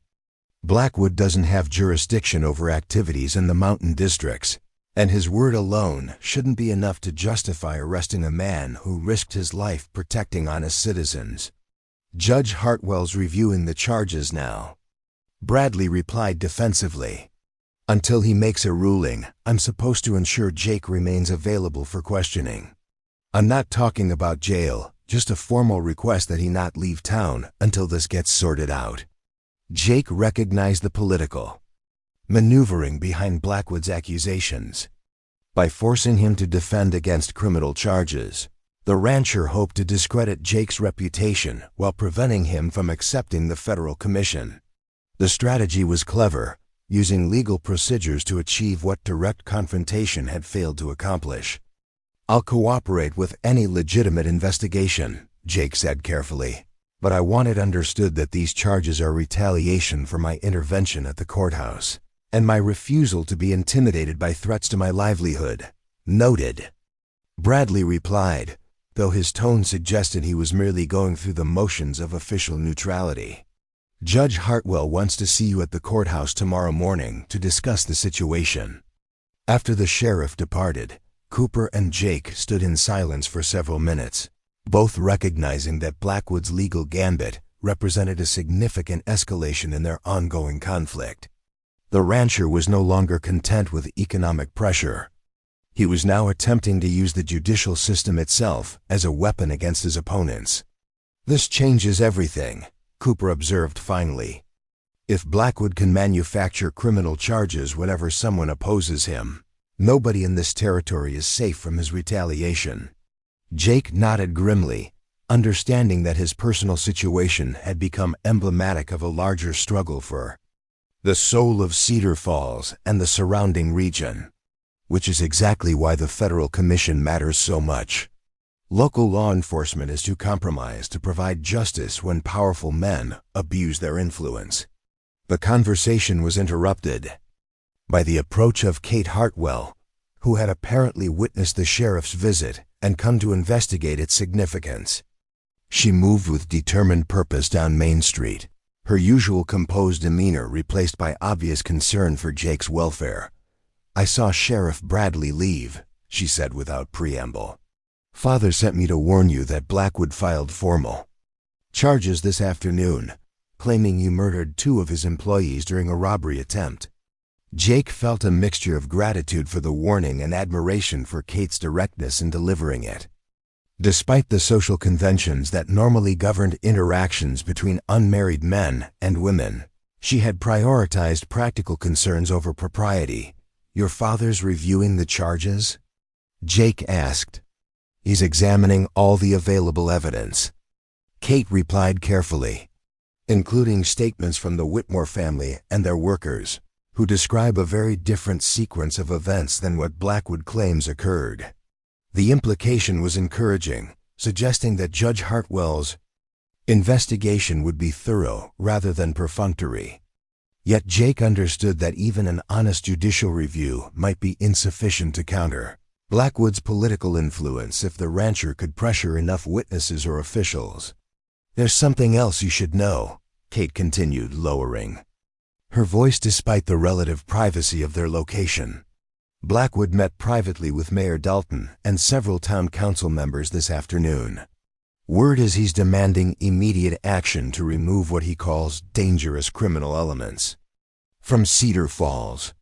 The revelation confirmed Jake's suspicion that Blackwood's legal strategy was part of a broader campaign to eliminate opposition before it could become organized.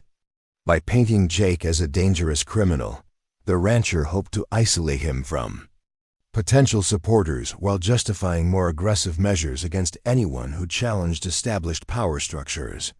"How much support does Blackwood have on the council?" Cooper asked. "More than we'd like," Kate admitted. "Frank Campbell's bank holds mortgages on half the businesses in town, and he's made it clear that loan renewals might depend on demonstrating proper community attitudes. Mayor Dalton's afraid of losing re-election if he antagonizes either side too openly." Jake saw the political calculation at work. Blackwood was using economic leverage to build a coalition of reluctant supporters who feared the consequences of opposition more than they valued justice or principle. It was an effective strategy that had probably succeeded in numerous frontier communities where law enforcement was weak and civic institutions were still developing. "What does your father think about our chances of getting a fair hearing?" Jake asked. Kate hesitated before responding, clearly reluctant to deliver discouraging news. "He believes the evidence strongly supports your version of events, but he's concerned about the political pressure he'll face regardless of his ruling.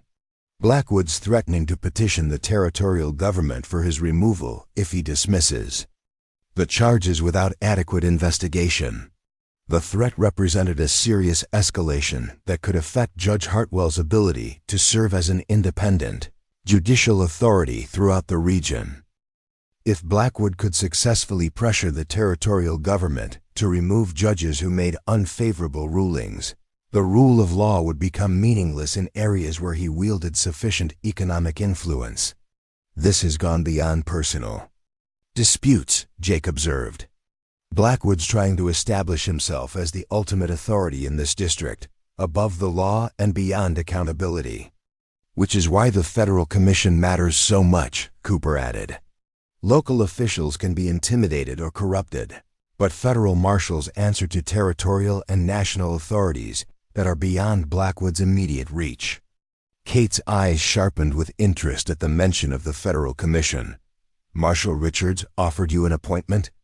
Jake briefly explained the emergency commission offer and his conversation with the federal lawman following the mining camp incident. Kate listened with obvious approval, her expression suggesting that she viewed federal law enforcement as a natural extension of the principles Jake had demonstrated at the courthouse confrontation. "When will you accept the appointment?" she asked. "That depends partly on tomorrow's hearing," Jake replied. "If your father dismisses Blackwood's charges, I'll have the freedom to pursue federal law enforcement without the cloud of pending criminal accusations. If he decides the charges warrant further investigation, accepting the commission might look like an attempt to use federal authority to escape local justice." Kate nodded understanding, though Jake detected frustration in her manner at the legal complications that were delaying his decision. "Father's planning to rule tomorrow afternoon, assuming no new evidence emerges overnight. He's confident the testimonies from the mining camp will be sufficient to dismiss the charges entirely." The conversation continued for another half hour, as they discussed strategy for dealing with whatever political fallout might result from Judge Hartwell's ruling. Blackwood was unlikely to accept dismissal of his charges gracefully, particularly if the decision was accompanied by public criticism of his attempt to misuse the legal system for personal retaliation. As evening approached and Kate prepared to return home for supper with her father, she surprised Jake by taking his hand in both of hers, a gesture that transcended the formal boundaries that had previously governed their relationship. "Whatever happens tomorrow," she said quietly, "I want you to know that what you're doing matters enormously. Too many people in positions of authority have forgotten that their power comes with responsibilities to protect those who can't protect themselves." The warmth in her voice and the obvious sincerity of her words stirred emotions Jake had been trying to suppress since their first conversation on her father's porch. He found himself looking directly into her green eyes, seeing there an acceptance and admiration that seemed almost too good to be true. "I appreciate your confidence," he replied, "though I'm not sure I've done anything particularly heroic. Just tried to stand up for what seems right in difficult situations." "That's exactly what makes it heroic," Kate countered firmly. "Anyone can do the right thing when it's easy and popular. Courage only matters when it costs something significant." Her words echoed in Jake's mind long after she had departed, providing both encouragement and additional pressure as he contemplated the challenges that tomorrow would bring. The hearing before Judge Hartwell would determine not just his legal standing, but his ability to pursue the federal commission that increasingly seemed like his best chance to make a meaningful difference in establishing justice throughout the territory. That evening, as Jake shared a simple meal with Cooper at the blacksmith's modest home behind his shop, both men found themselves discussing possibilities that extended far beyond their original business partnership. If Jake's legal troubles were resolved favorably, their freight operation could become the foundation for a comprehensive approach to law enforcement that had never been attempted in Colorado territory. "The mining camps would be our natural allies," Cooper observed as they planned their next moves. "Men like Tom Whitmore understand that organized criminal activity threatens everything they're trying to build in these mountains," Jake agreed, recognizing that the mining community's support would be essential for any successful law enforcement initiative. The key would be convincing them that cooperation benefits everyone, not just the federal government or any particular business interest. "Shouldn't be difficult," Cooper replied. "Most miners came west to escape the kind of corruption and favoritism that men like Blackwood represent. They'll support genuine law and order if they believe it's being administered fairly." The conversation was interrupted by urgent knocking at Cooper's front door, followed by the appearance of Nancy Morrison, Tom Whitmore's youngest son, who had apparently ridden hard from the mountain mining camp to reach Cedar Falls before nightfall. "Mr. Morrison," the young man gasped, still catching his breath from his desperate ride. "My father sent me to warn you. Blackwood's men came to our claim this afternoon, asking questions about the shooting. They offered money for statements, saying you attacked without provocation." Jake felt cold anger settle in his chest at confirmation of Blackwood's willingness to suborn perjury in pursuit of his vendetta. "What did your father tell them?" "Told them to get off our property before he used his shotgun to speed their departure," Nancy replied with obvious pride in his father's response. "But they visited 2 other camps before heading back down the mountain. Might have had better luck with operations that depend on Blackwood's freight contracts for their supplies." The revelation that Blackwood was actively attempting to purchase false testimony added a new dimension to tomorrow's legal proceedings. If the rancher could produce even one witness willing to support his accusations, Judge Hartwell might feel obligated to continue the investigation, regardless of the contradictory evidence from the Whitmore camp. "Anyone else we should warn about Blackwood's tactics?" Cooper asked. "Father's sending riders to all the camps in our area," Nancy replied. "Word should reach most of the mining operations by morning, assuming Blackwood's people don't interfere with the messengers." Jake realized that the conflict had evolved from a personal dispute into something approaching open warfare between competing visions of territorial development. Blackwood represented the old frontier system where powerful men made their own rules, while Jake had inadvertently become a symbol of legal accountability and federal authority. The stakes of tomorrow's hearing had grown far beyond his personal freedom or reputation. Judge Hartwell's ruling would send a message throughout Colorado Territory about whether the rule of law could prevail against entrenched corruption, or whether intimidation and false accusations would continue to serve as tools for maintaining illegitimate power. As Nancy prepared to return to his father's mining claim with Cooper's thanks and assurances of continued support, Jake made a decision that surprised both men with its boldness. "Tell your father and the other miners that I'll be accepting Marshal Richard's commission regardless of tomorrow's outcome," Jake declared. "If Judge Hartwell dismisses the charges, I'll take the oath as a vindicated man. If he doesn't, I'll accept it as someone who refuses to be silenced by false accusations and manufactured evidence." Cooper's eyes widened with admiration for Jake's determination to move forward despite the risks involved. "That's taking the considerable chance with your reputation and freedom." "Maybe," Jake agreed. "But backing down now would validate Blackwood's tactics and encourage him to use similar methods against anyone else who challenges his authority. Sometimes the greatest risk is failing to take risks when principles are at stake." Nancy rode back toward the mountains carrying Jake's message, while Cooper and Jake spent the remainder of the evening preparing for whatever challenges tomorrow might bring.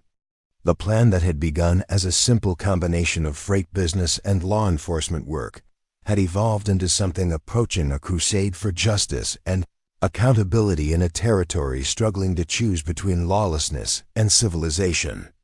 As Jake settled into his bedroll that night, he reflected on the extraordinary series of events that had brought him to this crossroads.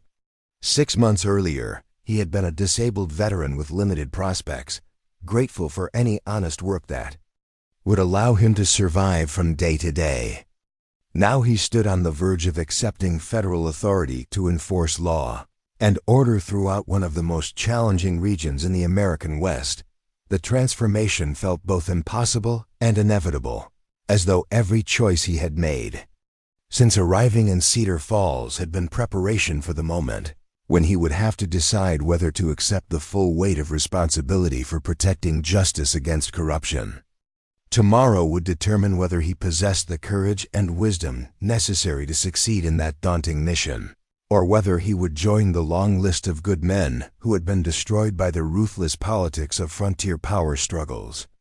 Outside Cooper's modest home, the lights of Cedar Falls twinkled like stars fallen to earth, each one representing a family, a business, a dream that someone was trying to build despite the challenges and dangers of territorial life. Tomorrow's decisions would help determine whether those dreams had a realistic chance of fulfillment, or whether they would be sacrificed to the ambitions of men who measured success only in terms of personal wealth and dominance over others. Dawn brought crystalline mountain air and the kind of perfect Colorado morning that made even the most difficult circumstances seem manageable. Jake woke with unusual clarity of purpose, his decision to accept the federal commission having settled something restless in his spirit during the night. Whatever Judge Hartwell's ruling brought, Jake would face it as a man who had chosen his path deliberately rather than one who simply reacted to circumstances beyond his control. The courthouse filled early with curious townspeople, drawn by word of the unusual charges and their potential implications for Cedar Falls' future. Jake noticed representatives from several mining camps scattered throughout the gallery, men who had ridden down from the mountains specifically to witness the proceedings. Their presence sent a clear message that the territorial community was watching carefully to see whether justice would prevail over political manipulation. Judge Hartwell entered precisely at 9 o'clock, his bearing as composed and dignified as ever despite the pressure surrounding the case.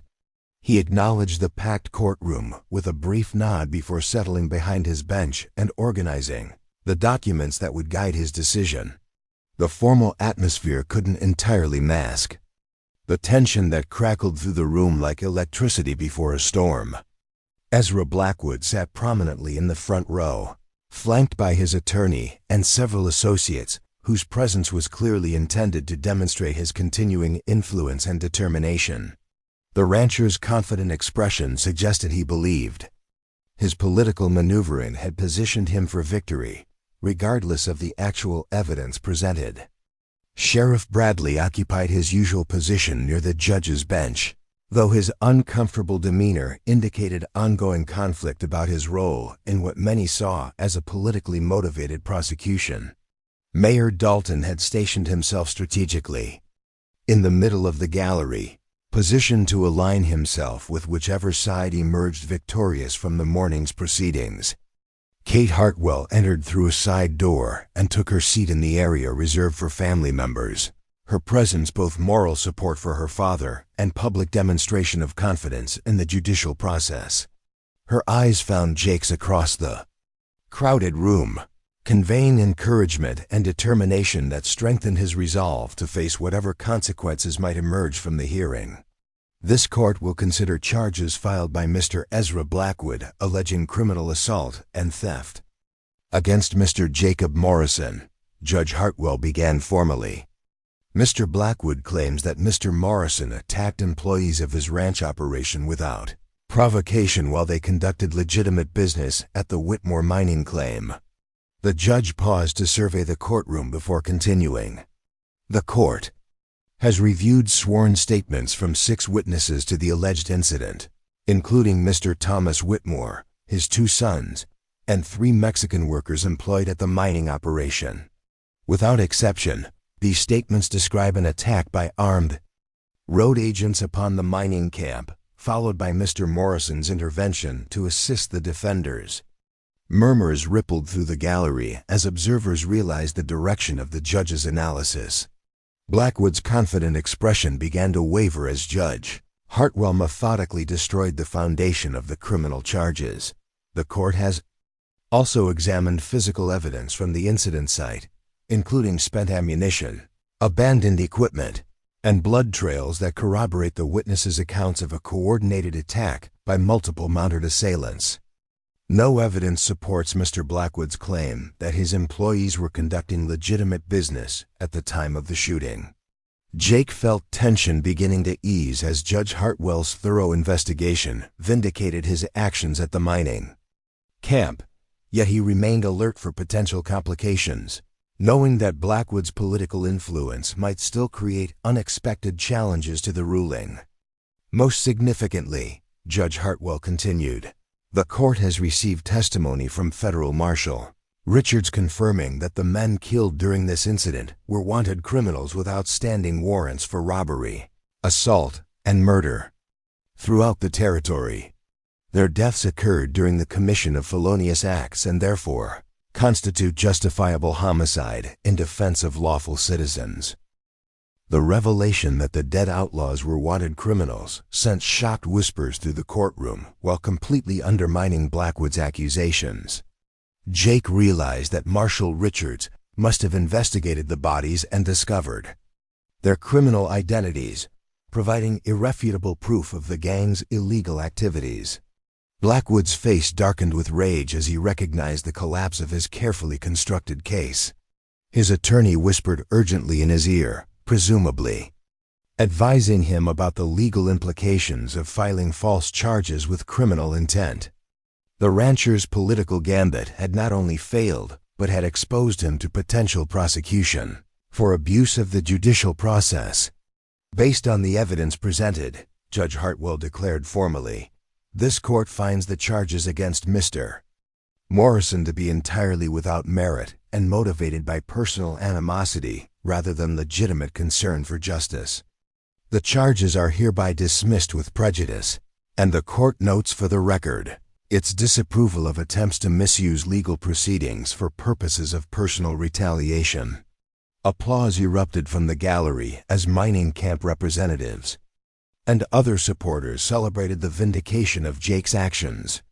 The sound filled the courthouse with an energy that seemed to promise broader changes in Cedar Falls' political dynamics. a shift toward accountability and genuine rule of law. Judge Hartwell raised his hand for quiet before addressing the broader implications of the morning's proceedings. This case represents more than a simple dispute between individuals.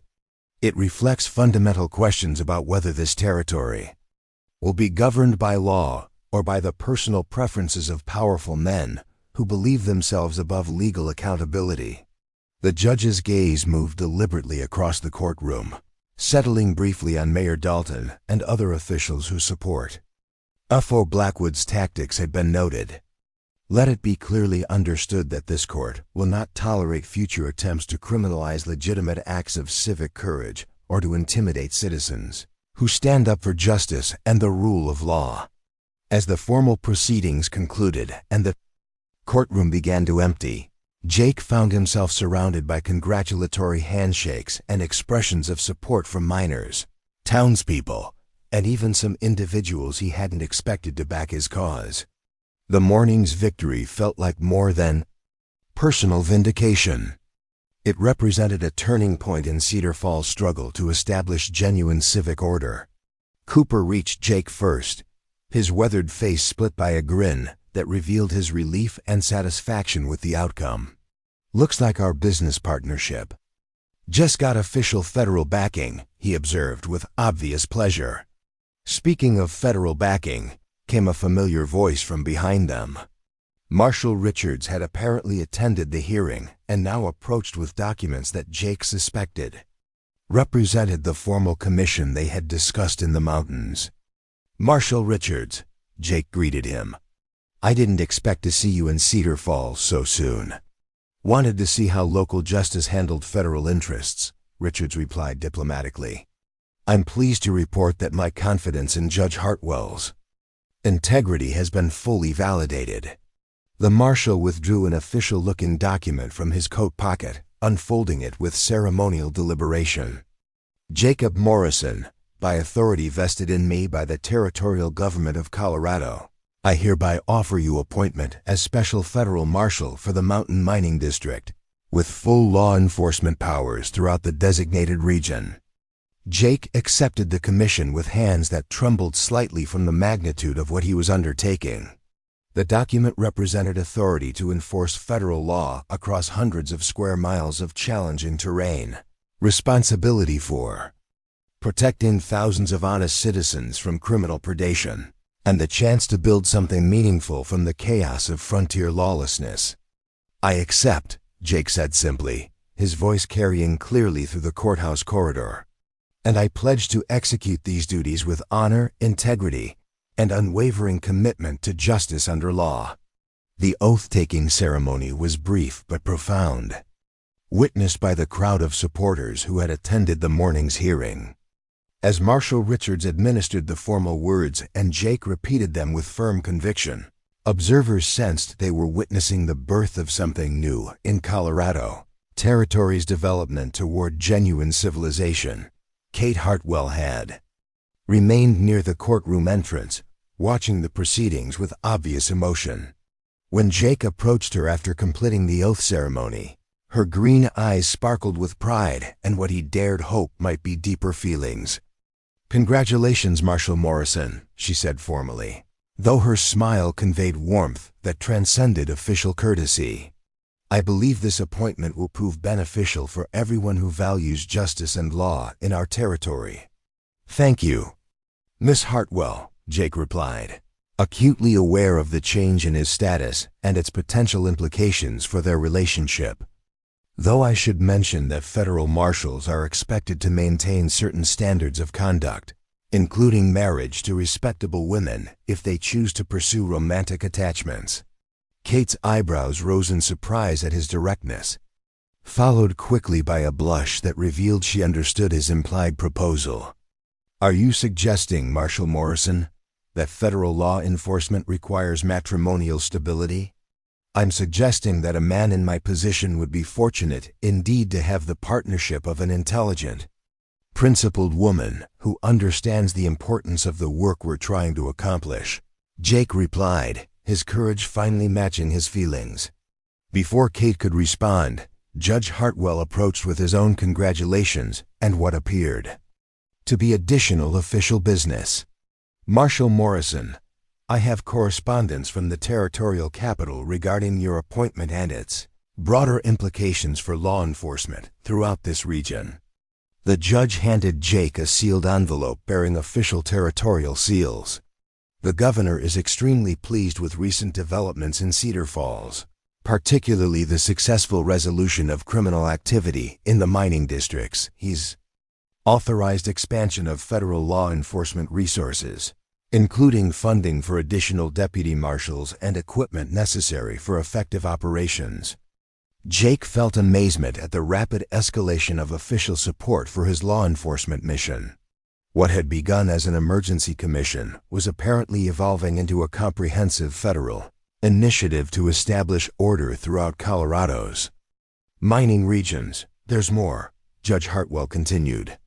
The territorial government is planning to establish Cedar Falls as a regional judicial center, with expanded court facilities and regular circuit sessions to handle the increased legal business that effective law enforcement will generate.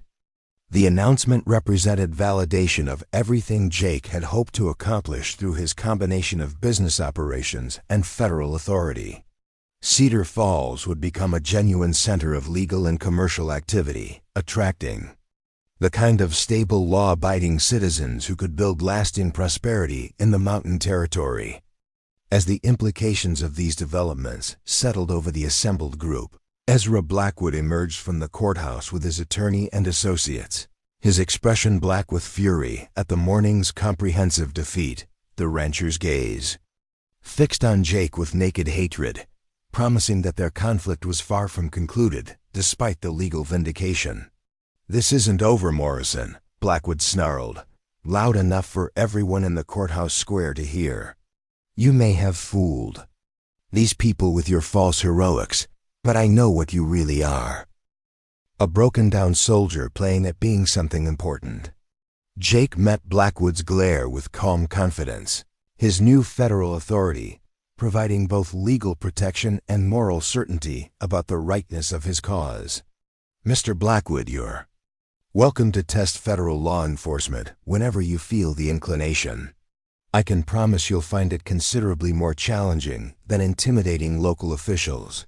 The confrontation ended when Sheriff Bradley stepped between the two men, clearly eager to prevent any escalation that might complicate his own precarious political position. Blackwood stalked away toward his waiting carriage, but his parting words carried clearly across the square. "We'll see how long your federal protection lasts when business interests decide they've had enough of your interference," he called back. "This territory runs on money, not noble gestures." Jake watched the rancher's departure with mixed feelings of satisfaction and apprehension. The morning's victory had been comprehensive, but it had also made clear that future conflicts would be more serious and potentially more dangerous than anything he had yet faced. Cooper joined him as they observed Blackwood's carriage disappearing down Main Street. "Think he'll try something more direct next time?" "Almost certainly," Jake replied. "But that's exactly why this federal appointment matters so much. Individual courage can inspire others, but lasting change requires institutional authority that can't be intimidated or corrupted." The afternoon passed in a whirlwind of planning sessions as Jake, Cooper, and other supporters began organizing the practical aspects of expanded law enforcement operations. The freight business would continue serving as both commercial enterprise and intelligence network, while the federal marshal's office would coordinate with mining camps, ranch operations, and town governments throughout the region. As evening approached, Jake found himself once again on Judge Hartwell's front porch, though this time the conversation included discussion of his formal proposal to Kate and the practical arrangements such a marriage would require. The judge's approval was both gracious and enthusiastic, reflecting his recognition that Jake had proven himself worthy of his daughter's affections. "I believe Kate can answer for herself regarding your proposal," Judge Hartwell said diplomatically, "though I will say that her father couldn't be more pleased with the character and principles you've demonstrated since arriving in Cedar Falls. Kate's response when it came was characteristically direct and uncompromising. "I accept your proposal, Marshal Morrison, with the understanding that I intend to continue teaching and participating in community affairs of federal marshals. Wife should set an example of civic engagement, don't you think?" Jake felt joy surge through him at her acceptance, followed quickly by admiration for her insistence on maintaining her own professional identity. A marriage between equals would strengthen both their individual purposes while creating a partnership that could serve as a model for other couples in the developing territory. 6 months later, Cedar Falls had transformed from a rough frontier settlement into a thriving center of commerce and justice that attracted settlers, investors, and officials from throughout Colorado Territory. The federal marshal's office occupied a substantial stone building on Main Street, staffed by 3 deputy marshals and supported by a network of volunteer constables from mining camps and ranch operations. Jake's freight business with Cooper had expanded into a regional transportation company that served communities across hundreds of square miles, providing reliable service while gathering intelligence about criminal activity that might threaten legitimate enterprises. The cooperation between commercial operations and law enforcement had proven so successful that territorial officials were planning to implement similar programs in other frontier districts. The marriage of Marshal Morrison and Kate Hartwell had been celebrated as a social event that marked Cedar Falls' emergence as a genuinely civilized community. The wedding ceremony, held in the new stone church that replaced the modest wooden structure of earlier days, drew guests from mining camps, cattle ranches, and territorial government offices in Denver. Kate had indeed continued her teaching, while taking on additional responsibilities as the marshal's wife, including organization of a women's auxiliary that supported law enforcement activities throughout the region. Her combination of Eastern education and frontier pragmatism made her an influential figure in territorial political circles, advocating for policies that supported both economic development and social justice. Ezra Blackwood had eventually departed Cedar Falls for California. His cattle operation sold to pay debts accumulated through legal battles and failed attempts to undermine the new law enforcement structure. His departure marked the end of an era when personal wealth and political connections could substitute for legal accountability and civic responsibility. As Jake stood on the porch of the substantial home he and Kate had built on the hill overlooking Cedar Falls, he reflected on the extraordinary journey that had brought him from desperate freight driver to federal marshal, from rejected suitor to beloved husband, from isolated individual to community leader. The transformation still amazed him, though he had come to understand that courage, integrity, and determination could indeed reshape both personal destiny and community character. The lights of Cedar Falls spread below him like fallen stars, each one representing a family, business, or dream that someone was building in the secure environment that law and order had made possible. Tomorrow would bring new challenges and responsibilities, but tonight Jake Morrison allowed himself to savor the satisfaction of having helped create something meaningful and lasting in the challenging landscape of the American frontier. His wife joined him on the porch, carrying the infant son who represented their hopes for the future and the continuing growth of everything they had worked to build together. As they stood watching over their community, Jake realized that the courage to stand up for justice when it mattered most had indeed changed everything, creating ripples that would continue spreading through Colorado Territory for generations to come. Up next, you've got 2 more standout stories right on your screen. If this one hit the mark, you won't want to pass these up. Just click and check them out.